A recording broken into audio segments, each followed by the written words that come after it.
Now अब बेटा ये एक्सरसाइज के लास्ट के 3 क्वेश्चन बाकी है और ये तीनों के क्वेश्चन के मैं सिर्फ इक्वेशन बना रहा, इसके बाद का आपको पूरा करके भेजना है।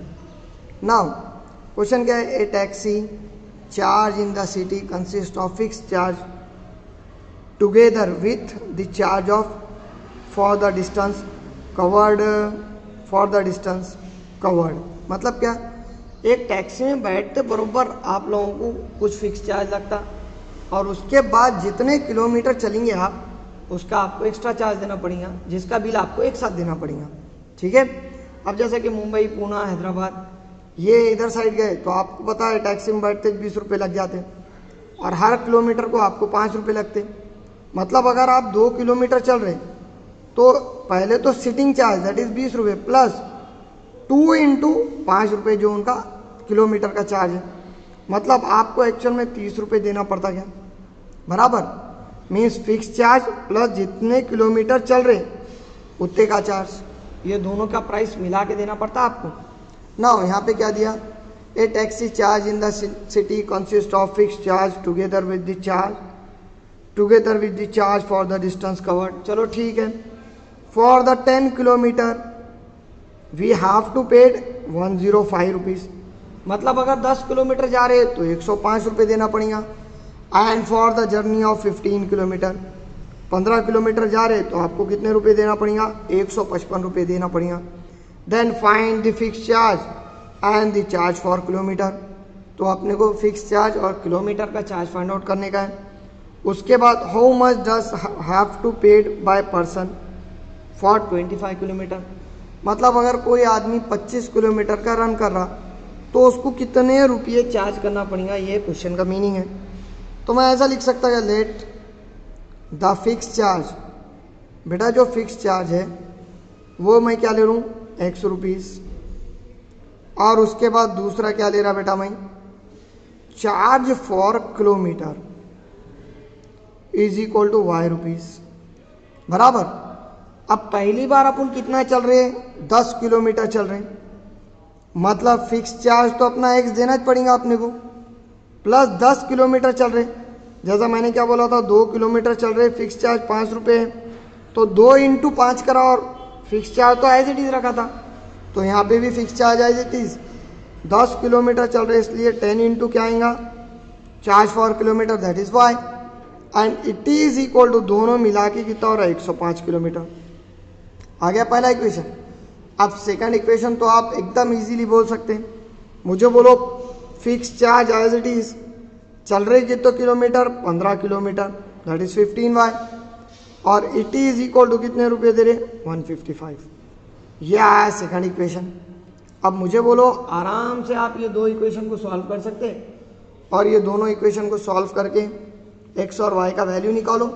जो भी x का वैल्यू रहेगा वो फिक्स चार्ज रहेगा, जो भी y का वैल्यू रहेगा वो किलोमीटर रहेगा। और लास्ट में उन्हें क्या बोल रहा, अगर पर्सन 25 किलोमीटर चला तो कितने रुपए लगेंगे। तो यहाँ पे ऐसा लिखने का, चार्ज फॉर लास्ट में 25 kilometre is equal to x plus 25 into y. ठीक है, इसके अंदर x और y की वैल्यू रखो, जो भी आएगा वो जो आपका क्या रहेगा, आंसर रहेगा। अब ये हुए बात, और क्वेश्चन नंबर नेक्स्ट पे, क्वेश्चन नंबर 5 देखो, थोड़ा अलग टाइप का है।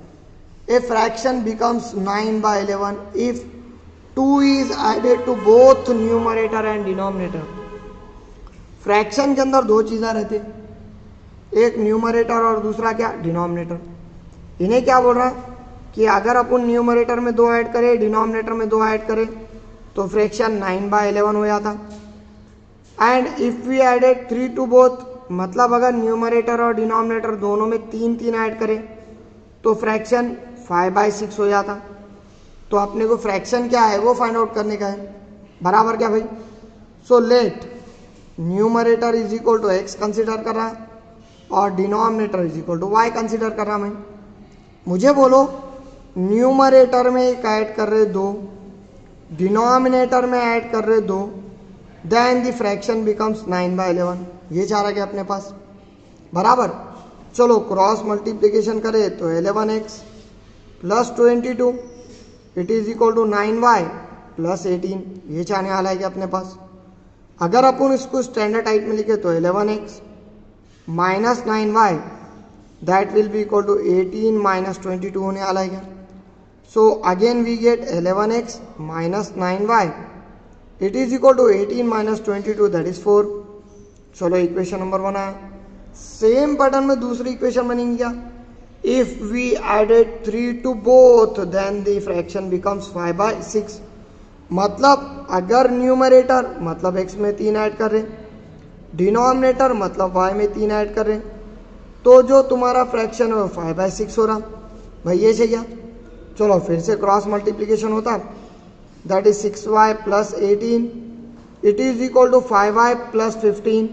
ये चाहने वाला है क्या।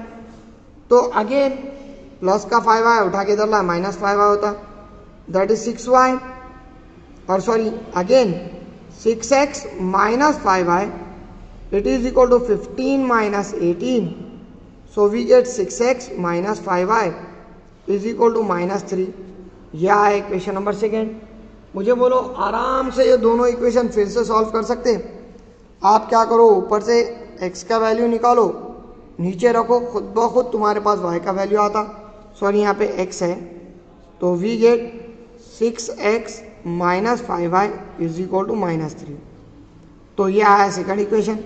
मुझे बोलो आराम से आप लोग सॉल्व कर सकते हैं। सिर्फ आपको क्या करने का है, ऊपर वाले में से x का वैल्यू निकालना है, नीचे वाले में रखने का है, रख के सॉल्व करो। अगर नहीं आया तो फिर बिल्कुल इंशाल्लाह मैं कल आपको सॉल्यूशन इसका बताता हूँ, ठीक है। अब ये एक्सरसाइज का है क्वेश्चन नंबर लास्ट, जो सबसे इंपॉर्टेंट क्वेश्चन है। 5 years हेंस, हेंस का मतलब रहता बिफोर, बराबर। 5 years hence the age of Jacobs will be 3 times the age of son. मतलब क्या, 5 साल पहले जैकब की जो एज थी वो बेटे की एज के ट्रिपल थी, 3 times थी, बराबर। उसके बाद क्या दिया कि सॉरी हेंस मतलब आफ्टर रहेगा, सॉरी। सो उसके बाद क्या है बेटा कि द 5 years एगो, मतलब 5 साल पहले Jacob's age was 7 times the age of his son. मतलब 5 साल के बाद जैकब्स की एज बेटे की एज के 3 टाइम होंगी, और 7 साल पहले जैकब्स की एज बेटे की एज के 7 टाइम्स थी। तो अपने को दोनों की एज फाइंड आउट करने का है। मैं क्या कर रहा हूँ बेटा, let the age of Jacob, जो जैकब का एज है उसको x years कंसिडर कर रहा हूँ, और उसके बाद जो नेक्स्ट है वो है एज ऑफ सन। सो उसको मैं क्या कर रहा बेटा, y years कंसिडर कर रहा हूँ। अब x years और y years कंसिडर कर लिए बाद मुझे बोलो, जैसे कि कंसिडर कर लो आज आपकी एज 15 साल है, भाई 5 साल के बाद क्या हो जाएंगे आप 20 साल के होने वाले कि नहीं। ये कैसा कैलकुलेट करें आपने, तो जो भी एज है आपकी उसमें 5 मिला है, तो तुम्हारा 5 साल के बाद की एज आ गई। सेम पैटर्न में इन्हें क्या बोल रहा, 5 साल के बाद जैकब की एज बेटे की एज के 3 साल 3 टाइम्स हो जाएंगी। 5 साल बाद जैकब की एज x+5 होगी क्या, 3 टाइम्स। तो बेटे का एज बोले तो 5 साल के बाद बेटा भी y+5 का होने वाला है। ये बाप की एज बढ़ी तो बेटे की भी एज बढ़ने वाली है, बराबर है क्या। So we get x+5 it is equal to 3y + 15। So again we get x minus 3y it is equal to 15 minus 5, क्यों तो प्लस का 5 उठा के उधर लेकर माइनस 5 होता। So x minus 3y it is equal to 10 आने वाला है क्या। चलो ये आया इक्वेशन नंबर 1। अब उसके बाद जो नेक्स्ट दिया वो क्या दिया कि the age of son, Jacob's age will be 7 times. कब है भैया, the age of son, so 3 times the age of son 5 years एगो। मतलब क्या, 5 साल के बाद या 5 साल से पहले, 5 साल के पहले the age of Jacob will be 7 times the age of son. मतलब क्या, 5 साल पहले जैकब की जो एज थी वो उसके बेटे के 7 टाइम्स थी, 7 टाइम्स 7 गुना थी। मुझे बोलो, जैसा आज आप 15 साल के हैं, 5 साल पहले 10 साल के थे, कैसा कैलकुलेट करें? तो जो भी एज है उसमें से 5 माइनस करें ना। सेम पैटर्न में मैं ऐसा लिख सकता क्या, 5 years बिफोर, मतलब 5 साल पहले जो जॉकब की एज है उसको 5 साल माइनस करना पड़ेगा।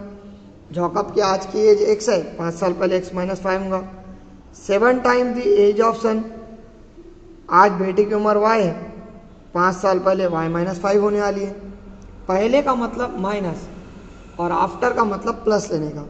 सो we get x minus 5 is equal to 7y minus 35। So x plus 7y उठा के डाला है minus 7y, it is equal to minus 35 plus 5, ये छोड़ने वाला है क्या। So we get x minus 7y is equal to minus of 30। ये आया सेकंड इक्वेशन। फिर से आप लोग ये दो इक्वेशन आराम से सॉल्व कर सकते हैं। सॉल्व करके आराम से इससे बेटे की और बाप की दोनों की एज निकाल सकते हैं। एकदम इजी क्वेश्चन है बेटा, कुछ हार्ड नहीं है। क्वेश्चन में क्या दिया उन्हें, 5 साल के बाद जो बाप की उम्र है वो बेटे की उम्र के 3 टाइम्स होंगी। बाप की उम्र अपन x कंसिडर करें, बेटे की y।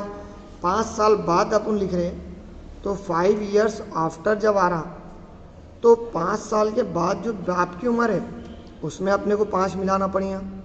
3 टाइम बेटे की उम्र में 5 मिलाना पड़ेगा। सेम टाइप में 5 साल पहले की उम्र दिया तो बाप की उम्र में से 5 साल कम करना पड़ेगा।